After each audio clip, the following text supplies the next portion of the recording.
Well, I guess this will be a message from the living room. I want to say greetings in the name of the Lord Jesus Christ to those listening.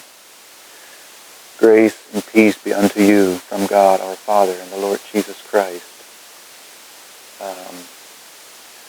Just very thankful to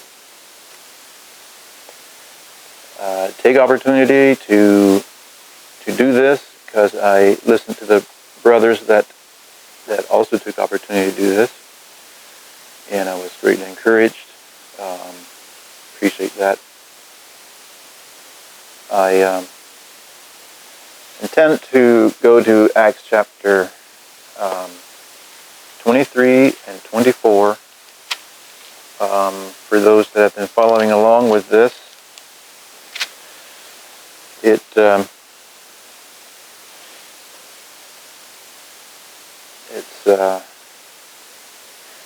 been quite interesting for me just to see what all happened with the Apostle Paul. Mostly the last couple of chapters have been quite informative on his ministries. And so I just more and more very thankful for his encouraging steps and the things that he did with boldness and soundness and humility and truth. He went about life. He encourages me like those people in Hebrews chapter 11, chapter 12 then starts in saying about the great cloud of witnesses that we have, and I would think the Apostle Paul would qualify for being a part of the cloud of witnesses. And that's just yet another thing that we can be thankful to the Lord for, and just thank God for those opportunities to look to these people and be encouraged by their lives. So in context here, the Apostle Paul is coming back into Jerusalem after having been gone for quite a while. And if I understand right, he came back into Jerusalem with a couple different intents. And it was to bring some money, some relief money back to some of the church members perhaps, or it doesn't really say, and also to make certain sacrifices is what it says. That's what the reason he gives, that he had come back to Jerusalem when he's giving his story after he's being apprehended. And so we are kind of going right in the middle of him having come back and having been accused of profaning the temple in chapter 21, and then chapter 22 he speaks in a bold manner to the people and gives his testimony. And whenever he came to the place where he said that God sent him to the Gentiles, they just kind of cut loose on him, to the point that had not some people stepped in that had authority of the land, they probably would have just ripped him apart right there. So after the uproar was at least for momentarily kind of ceased, it starts into chapter 23. This is after he was given another opportunity, I believe, for the Jewish council and for Paul to, in a little more of a peaceable manner, come together, and then they gave Paul opportunity to speak. It ends up not being all that peaceable, but here's the context. I'll read it in the New Living Translation. Paul says, gazing intently at the high council, Paul began, "Brothers, I have always lived before God with a clear conscience." Instantly, Ananias the high priest commanded those close to Paul, "Slap him on the mouth." But Paul said to him, God will slap you, you corrupt hypocrite.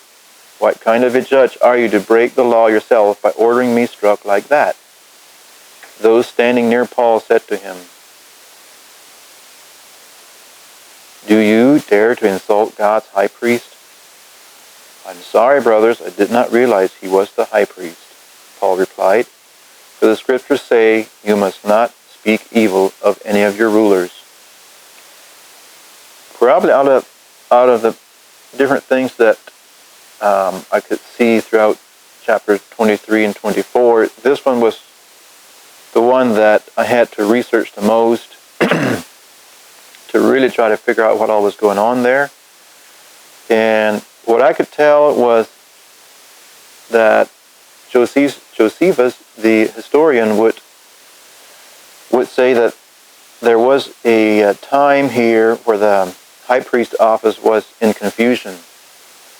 And of course, no one could just definitely say that there was a confusion who was the high priest, or if there even was a high priest right at that time. But it helped me, and it helped people that are historians, to figure out why Paul would not have known that he is the high priest. It sounds like Paul thought he had some kind of authority to judge matters, but not that he was the high priest. And it's quite likely that would be the case, but it also dawned on me how that Paul had been out of Jerusalem for quite a while, and so he probably wasn't informed on everything that was going on. But more likely it's the first reasoning. There just wasn't really a definite high priest. According to what I could see, high priests were identified by their garb. And we all know Paul was rich in that culture as far as knowledge and understanding. If the high priest would have been wearing that garb, he would have known it. So quite likely it was a matter of confusion about the high priest office at that time. Even that is not all that grounded, at least not in my mind. Either way, it explains to me that Paul was a I say balanced, but even more like he was really complete in the area of boldness versus true temperance, and boldness versus complete humility. In his boldness, preaching to crowds, preaching to kings and officials and stuff, he still had a humble character about himself. And in his conscience, he still had a desire to do what the scriptures talked about in the Old Testament. Let's see here, I have a few verses, like in Exodus 22, verse 20, is where Paul, is basically what Paul was quoting. Do not dare to insult God's high priest.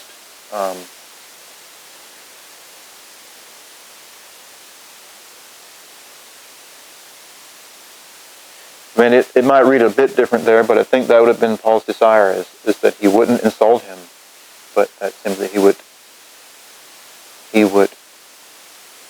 just say the truth. And if there is insult taken out of that, then that's on the high priest's end. But at least Paul on his end didn't showed humility. He showed that he himself can make mistakes and was willing to take full responsibility and even publicly acknowledge that this was his mistake. He didn't then just flip or flop. He stayed true with a single eye. He consistently kept speaking truth. In love, he kept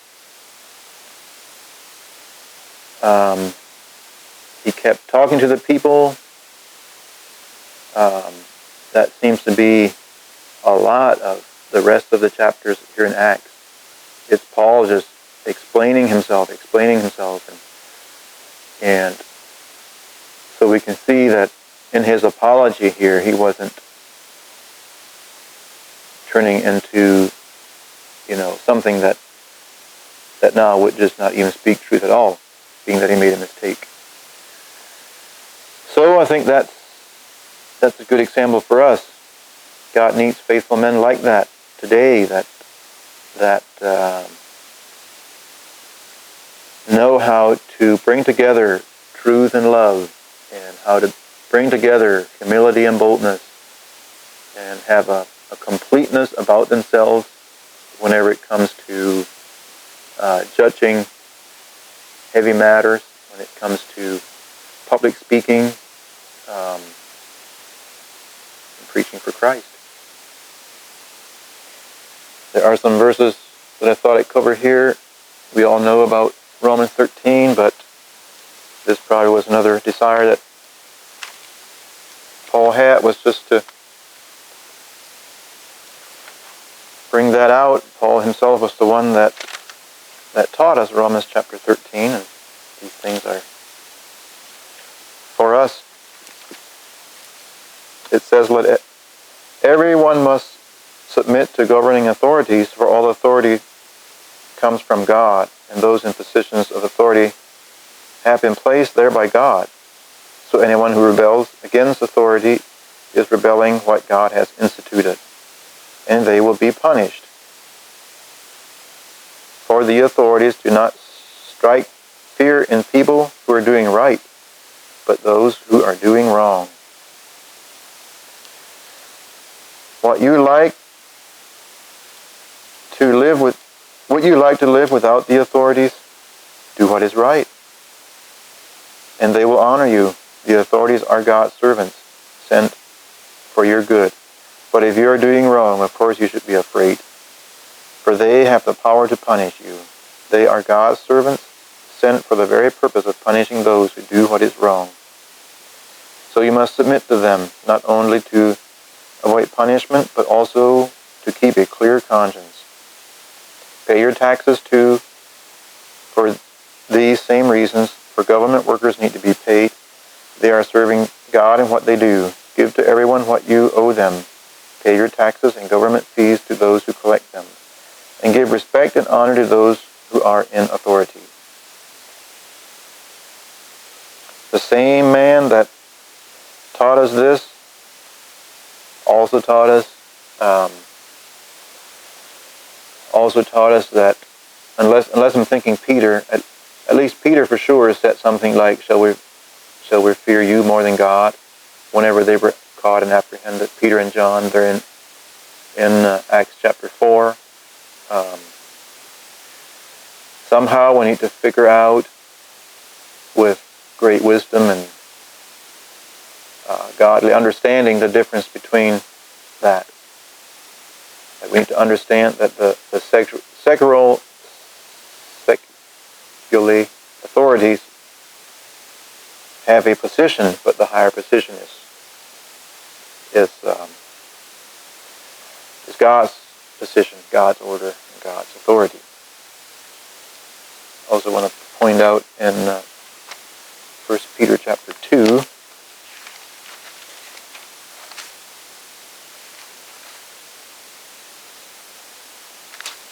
verse 13, for the Lord's sake, respect all human authority, whether the king as head of state or officials as he has appointed. For the king has sent them to punish those who do wrong and to honor those who do right. Now it's important to note along these scriptural lines that a lot of people read these words, things here that Peter said about submitting to authorities, and they twist it, they pervert it to bring on a different cause. I think the cause of these scriptures is just simply to recognize that we are to pray for kings. We are not to speak evil of them, and not that we are to give anything close to like worship or homage or any kind of improper admiration to them. God is due for all those things. And we're only to recognize them as those that keep some kind of an order in the land. I think of the law of Moses even in a similar way, like a secular law.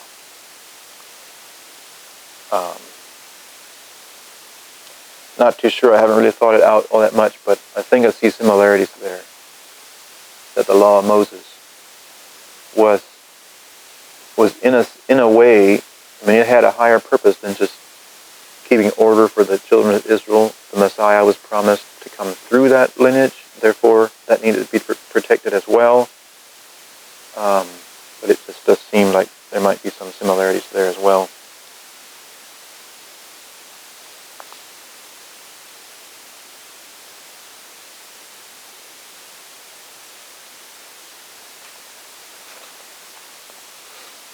Paul took complete responsibility for any careless words that he might have spoken without having properly thought it through. And we can learn from that. I need to train myself in those things better and more. Something I can teach my family on more. We sing that song quite a lot, and there's just so much truth in that song about careless words. They're lightly spoken, bitterest thoughts are rashly stirred. Brightest links of life are broken. And so it goes. So heat the tongue. Yeah, I want to move on to verses 6. It says, Paul realized that some members of the high council were Sadducees, some were Pharisees. So he shouted, Brothers, I am a Pharisee, as were my ancestors, and I am on trial because my hope is in the resurrection of the dead. Here Paul took the liberty to speak on a touchy subject.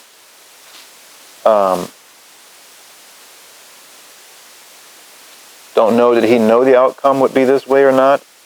But it says, after he recognized that the members of the council were some Sadducees and some were Pharisees, he went ahead and did this.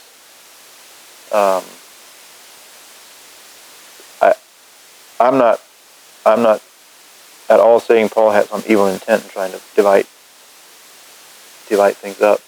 There just are some things that need to be exposed in religious circles that wrong emphasis are damaging. I think that's one thing that the Pharisees had here, the Sadducees. Like, there are some things that just need to be divided over. They need to be exposed. There need to be more things like Paul boldly speaking into groups to where they would look to the weightier matters of life. There was other things that divided the Pharisees and the Sadducees, not just the resurrection of the dead. It seems like, if I remember right, the Sadducees were a little more liberal in the areas of acknowledging other religions and not as quick to interpret and emphasize the Torah like the Pharisees were. They hardly accepted any literature outside of the Torah other than their own interpretations. And so that seemed to be another big thing between them. And some of these things, I think that Paul just saw the need that some of this needs to be exposed. Verse 7 says, This divided the council, the Pharisees against the Sadducees. For the Sadducees say there is no resurrection, or angels or spirits. But the Pharisees believed in all of these. So there was a great uproar. Some of the teachers of religious law who were Pharisees jumped up and began to argue fiercely. We see nothing wrong with him, they shouted. Perhaps a spirit or an angel spoke to him. Now, that seems a bit strange, just to see the Pharisees so quickly say that they see nothing wrong in him. But remember who they were speaking to. Like, they were speaking to their opponent, opposition, maybe might be a better word. I mean, generally speaking, they would not have, most of them would not have acknowledged Jesus as not having done anything wrong. They were a part of I believe that they were a part of the Sanhedrin, which was the Jewish, supposedly like an official law-giving, as best as they could, like a law-giving government, which took it upon themselves to bring Jesus and the Apostle Paul into apprehension and order them whatever they want to do with them. Anyhow, there was the uproar. The Pharisees at that moment said something like, "We see nothing wrong with him," talking about Paul. And the conflict grew more violent. The commander was afraid they would tear Paul apart, so he ordered his soldiers to go and rescue him by force and take him back to the fortress. That night, the Lord appeared to Paul and said, "Be encouraged, Paul. Just as you have been a witness to me here in Jerusalem, you must preach the good news in Rome as well." I don't really have it in my mind right now, but it seems like earlier Paul already was persuaded that they might have to go to Rome. He for sure was persuaded he has to go to Jerusalem. Even in the face of, like I think maybe in chapter 19 and some earlier chapters, different disciples came to Paul and told him that he should not go to Jerusalem. And at one point, Paul even was like, "Are you going to break my heart?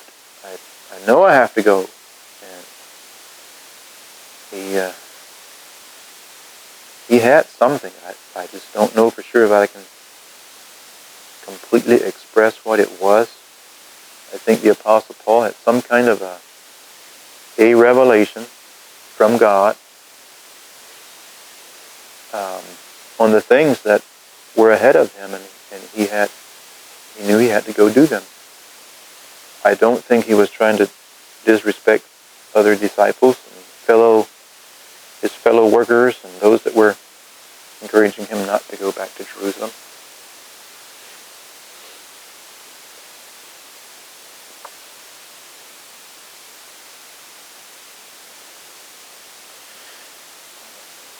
Okay, verse 12. The next morning a group of Jews got together and bound themselves with an oath not to eat or drink until they had killed Paul. There were more than 40 of them in the conspiracy. They went to the leading priests and elders and told them, "We have bound ourselves with an oath to eat nothing until we have killed Paul. So you and the high council should ask the commander to bring Paul back to the council again. Pretend you want to examine his case more fully. We will kill him on the way." That is just so all out darkness, blackness. That is just so all out wicked. They're intense.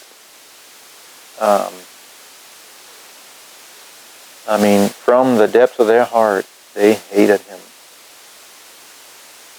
And to accomplish what they wanted to do, there was deceit involved. Later on, we'll read of another deceit that was involved in Paul dealing with the people that came to him. The one governor, we'll read it yet, but the one governor said that he was hoping that Paul would pay him some money, then he would release him. And just things like that. That is just in the world. And the world lies in darkness. The world, from the beginning, has had Satan as its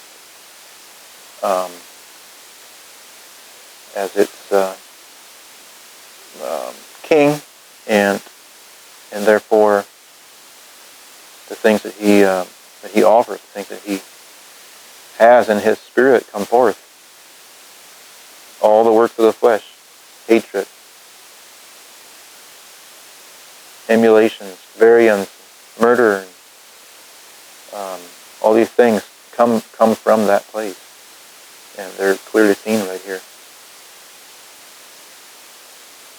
But God is greater and mightier. We're about to read how great and mighty God watches over His people, and in mysterious ways He brings forth His perfect plan. Verse 16 says, "But Paul's nephew, his sister's son, heard of their plan and went to the fortress and told Paul. Paul called for one of the Roman officers and said, 'Take this young man to the commander. He has something important to tell him.' So the officer did, explaining, 'Paul the prisoner called me over and asked me to bring this young man to you because he has something to tell you.' The commander took his hand, led him aside, and asked, 'What is it you want to tell me?' Paul's nephew told him, 'Some Jews are going to ask you to bring Paul before the high council tomorrow, pretending,' there's their lies, there's their evil intentions, 'pretending they want to get some more information. But don't do it. There are more than 40 men hiding along the way, ready to ambush him. They have vowed not to eat or drink anything until they have killed him. They are ready now, just waiting for your consent.'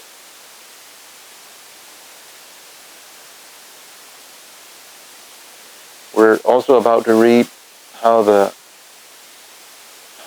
this, I think maybe this very commander, or perhaps one of his fellow commanders, then ended up ordering of 200 soldiers, 70 mounted troops, and 200 spearsmen to guard Paul on his own mounted beast, it says, to take him to the next place. And I think it was because of these 40 bloodthirsty men that were hiding in the ambush. 'Don't let anyone know you told me this,' the commander warned the young man. Then the commander called 2 of his officers and ordered, 'Get 200 soldiers ready to leave for Caesarea at 9 o'clock tonight. Also take 200 spearsmen and 70 mounted troops. Provide horses for Paul to ride on, and get him safely to Governor Felix.' Then he wrote this letter to the governor.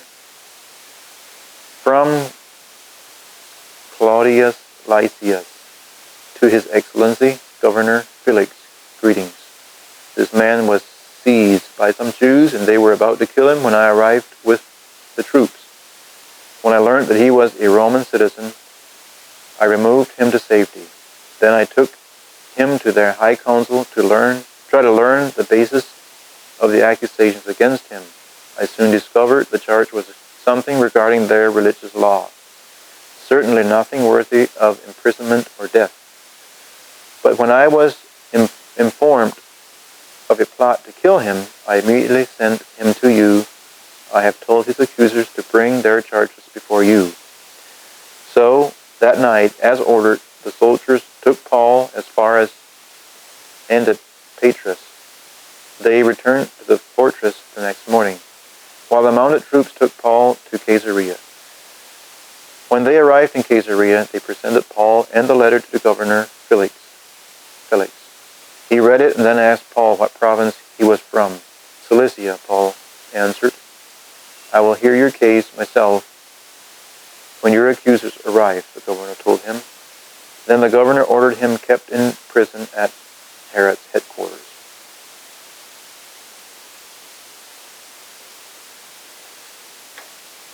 I'm amazed at the effort that the Roman army would put in to save what in their eyes was one of their citizens, the Apostle Paul.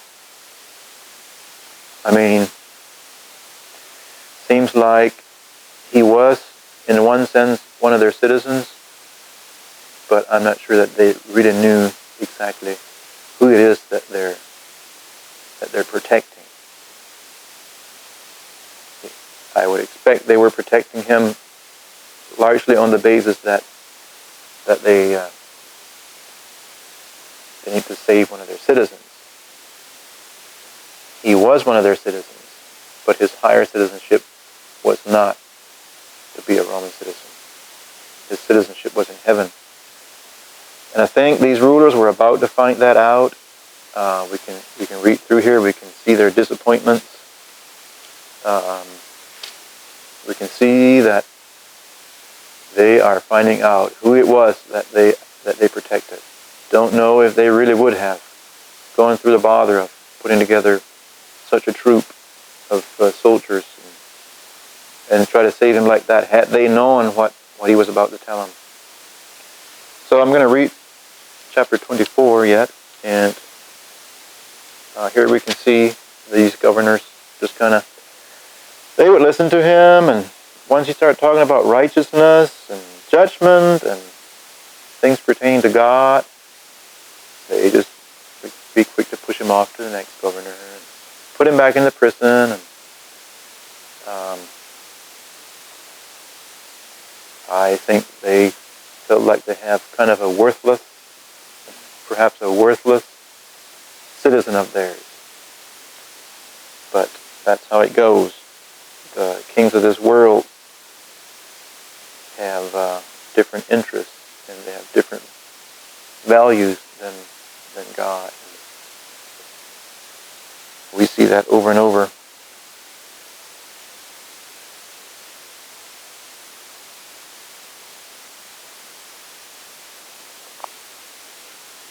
"5 days later, Ananias, the high priest, arrived with some of the Jewish elders and the lawyer Tertullus to present their case against Paul to the governor.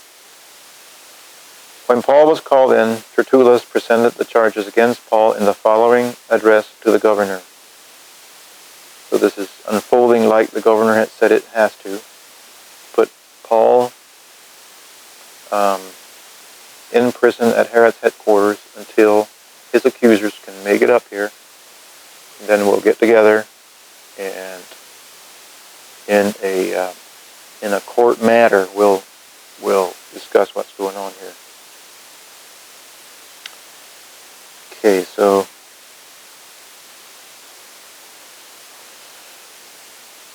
I'm not sure, from what I could tell, Tertullus was like a mediator or some kind of some kind of a spokesman that was usually present when there was some civil matters between the two nations, like the Jewish nation or culture and the Roman Empire. So I don't know for sure what religion he was. I mean, I think he was just presenting and representing the Jewish elders and the religious leaders. So here we go. "You have provided a long period of peace for us Jews, and with foresight have enacted reforms for us. For all of this, Your Excellency, we are very grateful to you." Butter him up. A little bit of flattery goes a long ways when you come to political matters in the world, and it's just hypocrisy at the core. It seems like it happens today with bad motives. People butter each other up, especially in these political matters. "But I don't want to bore you, so please give me your attention for only a moment. We have found this man to be a troublemaker who is constantly stirring up riots among the Jews all over the world. He is a ringleader of the cult known as the Nazarenes." That might have been the first surprise for the governor. He thought he possibly has a good Roman citizen here, a supportive, upright citizen. And now this lawyer, Tertullus, tells him that he is a ringleader of a cult called the Nazarenes. And more he was trying to desecrate or profane or desecrate the temple when we arrested him. You can find out the truth of our accusation by examining him yourself.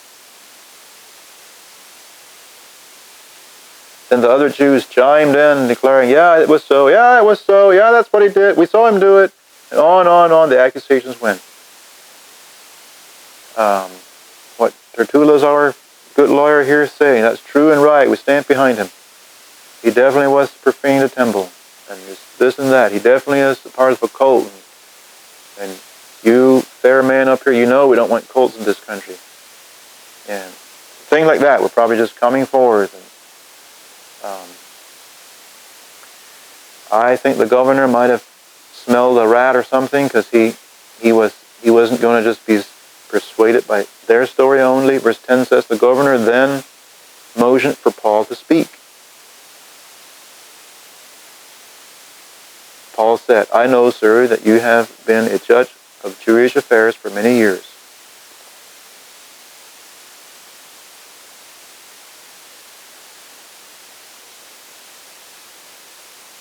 So I gladly present my defense before you. You can quickly discover that I arrived in Jerusalem no more than 12 days ago to worship at the temple. So that's another reason given for Paul to come to Jerusalem. Earlier I had said that he had come with some relief money, and I think I found that somewhere. My accusers never found me arguing with anyone in the temple, nor stirring up a riot in any synagogue or on the streets of the city. These men cannot prove the things they accuse me of.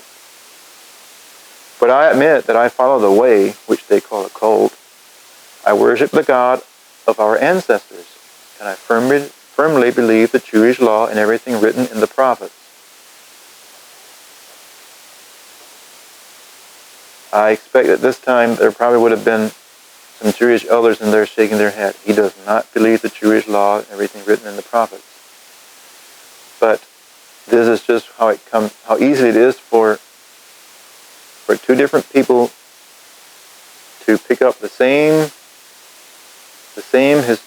history books, the same writings, and come up with two different conclusions. Like Paul came up with the conclusion that the Jewish laws and what the prophets wrote about points to the Messiah, and the Messiah is Jesus. The religious leaders, on the other hand, the Pharisees would have, I believe, believed in a Messiah. I'm not sure if the Sadducees even did, but they did not believe that Jesus was the Messiah. And they mostly just stuck to the Torah, and the things that the prophets wrote were so much against them that I don't think they really had that much appreciation for it. Paul says, I have the same hope in God that these men have, that he will raise both the righteous and the unrighteous. Because of this, I always try to maintain a clear conscience before God and all people.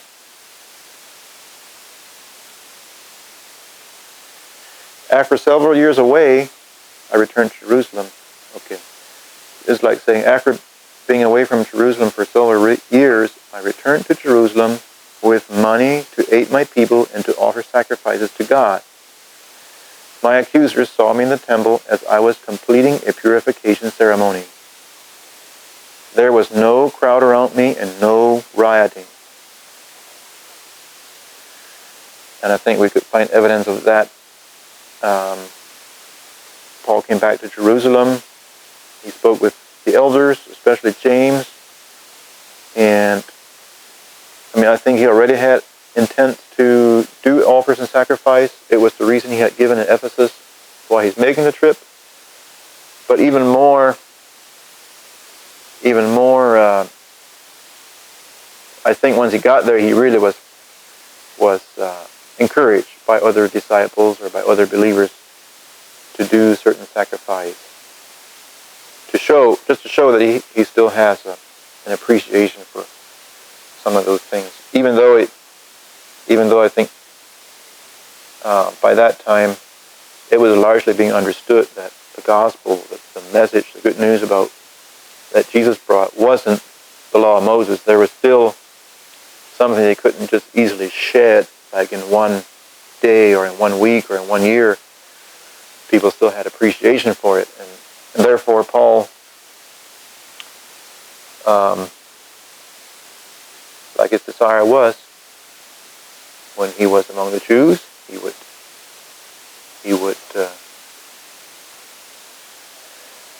try to be like a Jew, so he could win the Jews. When he was amongst I think it says like the unbelievers, he would figure out ways to be like them, to win them, not to be like their sin in any way, but still to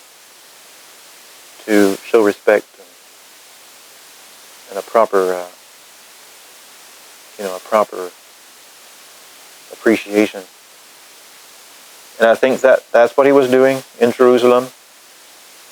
And he was already a marked person by the religious leaders in Jerusalem. And I think it was just a matter of Paul coming back and facing them again. Remember where he comes from. Remember, like, he was one of them and he left them to preach a message to the Gentiles that was never done before. And so he was largely marked out by those in Jerusalem. When he came back, these were the accusations that were thrown at him.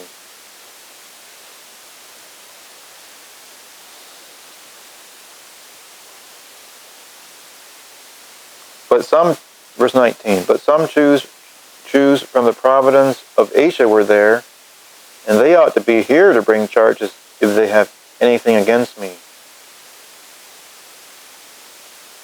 Ask these men here what crime the Jewish high priest found me guilty of. Except for the one time I shouted out, I am on trial before you today because I believe in the resurrection of the dead. And I'm sure to a governor of that empire at that day, what's the difference whether, I'm not, like the governor would be something like, I'm not even set up to judge whether it's right or wrong in this office to condemn such a one. If that's all he did was to raise his voice on his opinion about the afterlife. And so I think Felix was ready just to end it. At that point, Felix, who was quite familiar with the way, adjourned the hearing and said, wait until Lysias, the garrison commander, arrives. Then I will decide the case. He ordered an officer to keep Paul in custody, but to give him some freedom and allow his friends to visit him and take care of his needs. Lysias was, I believe, the very man that put together the army, the troops, to take him to Caesarea. And so, sounds like he was scheduled to come to Caesarea, and then until that time came, Paul was just kept in custody, not in the stocks, not bound by some accusation, but just in custody as a man at question, and to be decided upon later. 24, a few days later, Felix came back with his wife, Priscilla, who was Jewish. Sending for Paul, they listened as he told them about the faith in Jesus Christ. As he reasoned with them about righteousness, self-control, and the coming day of judgment, Felix became frightened. Go away for now, he replied. When it is more convenient, I will call for you again. And I would just say, what a shallow man. Like, what a leader's that? But that's what earthly leaders do. They have a different agenda. The judgment of God is not something to ponder on, not something to consider they're right with God or not. It's all about their empire and how they can build up their empire. So he pushed him off. He did not want to hear about righteousness. He did not want to hear about self-control.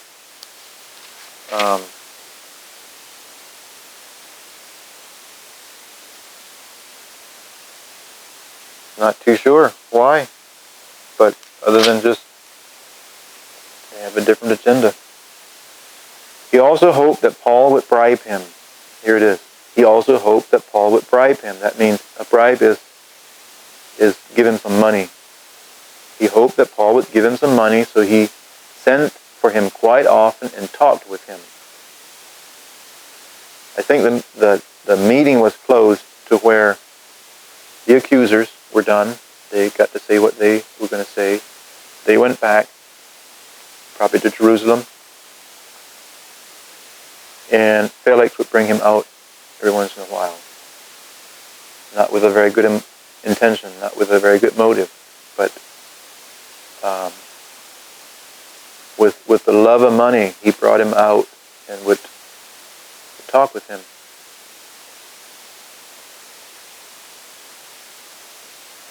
After 2 years went by in this way, Felix was succeeded by Porcius Festus, and because Felix wanted to gain favor with the Jewish people, he left Paul in prison. It just usually comes out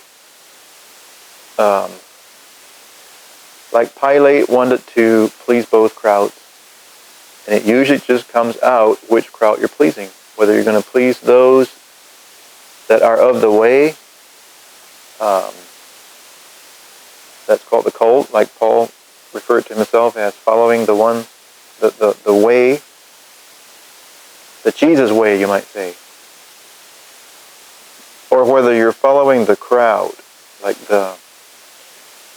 in this case, I think Festus just had to make up his mind whether he's going to continue working with this lawyer, Tertullus, working with the Jewish people, and it ends up that the man that they were so much about protecting, so much about getting safely from here to there, because he was one of their citizens, he now ends up putting him in the prison, leaving him in prison, because he actually wanted to do a favor to these Jewish people. That's probably all I don't really know if I'll expound much more on these verses. I want to turn to some other scriptures. I maybe took a little more time than I thought doing this, but I did want to read some other scriptures about if we can track with the Apostle Paul through these chapters and just to see what he had. I think he had something. Let's go to Luke chapter 12 real quick and just read some things there that I think were deeply engrafted in his heart. And it brought him through these hard things where he was just not going to be moved by anything that these earthly nations were going to put out there. I think I'll just read Luke chapter 12 down to verse 7 or 8. Meanwhile, the crowds grew until thousands were milling about and stepping on each other. Jesus turned first to his disciples and warned them, "Beware of the yeast of the Pharisees, their hypocrisy. The time is coming when everything that is covered will be revealed, and all that is secret will be made known to all. Whatever you have said in dark will be heard in light, and what you have whispered behind closed doors will be shouted from the housetops for all to hear." Like these evil intentions that these Jewish people, especially like, just consider those 40 men that had decided they're not going to eat or drink before they have killed him. Those intentions will be out in the open for all to see one day. And even though they're hidden things, they will be exposed. And even though it seemed like a precise, planned out attack, like we're gonna use and discipline our own bodies to the point that it emphasizes or it promotes us to seek that goal of killing that man. What do you think happened with him? They didn't get him killed. They either had to admit that, and I think that's part of the revealing, like the revealing of their foolish actions. I hope they repented. I don't know if they did or not, but the Apostle Paul made it all the way out to Rome. Those 40 men never got him killed. Either they starved to death because of their commitment to kill him, or they owned up to their foolish commitment. They're like, well, he got away, we're going to have to eat. Like, that's how it goes. That's just how it goes. And foolish commitments are just foolish commitments that will be revealed one day. Verse 4, and somewhere in there is kind of what I had wanted to really emphasize on. Dear friends, don't be afraid of those who want to kill your body. They cannot do any more to you after that.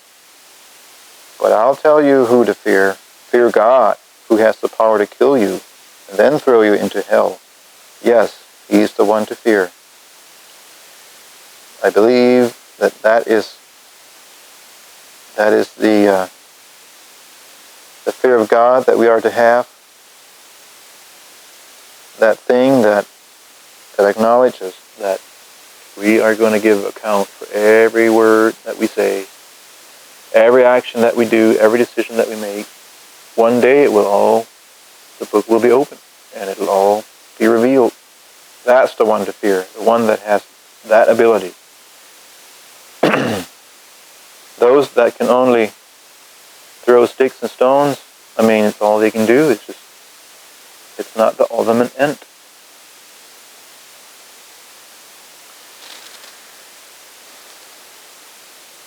What is the price of 5 sparrows, 2 copper coins? Yet God does not forget a single one of them. Throughout this, I'm sure the Apostle Paul knew that somehow in the darkest moment of that prison, he knew that he has more value than the price of 5 sparrows or 2 copper coins, and that God did not forget him. And the very hairs on your head are all numbered. So don't be afraid. You are more valuable to God than the whole flock of sparrows. I tell you the truth, anyone who acknowledges me publicly here on earth, the Son of Man will also acknowledge in the presence of God's angels. I'm sure that was a part of his steadfast commitment, acknowledging God publicly. Acknowledging God publicly. It's all worth it. Like as he sat in prison, it's all worth it. I got to acknowledge him because he wanted to be acknowledged by God's angels. But anyone who denies me here on earth will be denied before God's angels.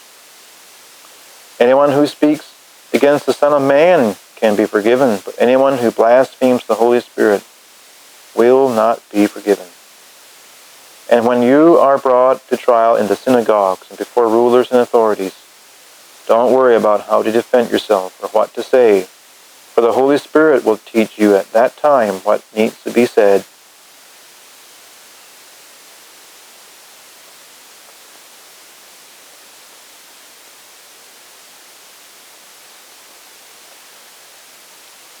John chapter 14.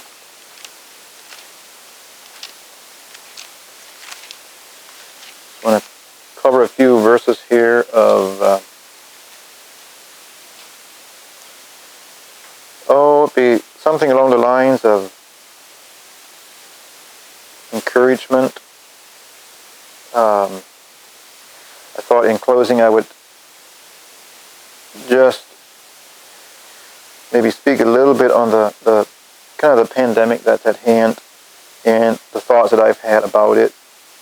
And I don't know. Of course I don't know, but I can at least express my thoughts a little bit.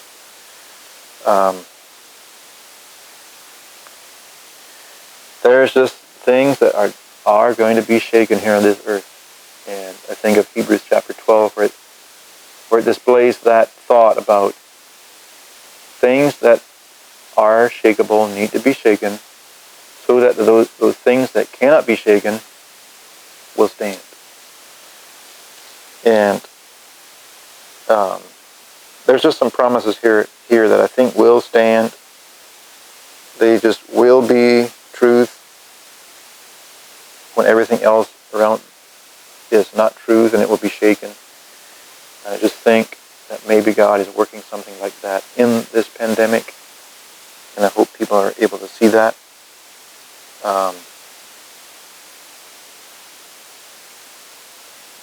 Verse 18 says, I will not leave.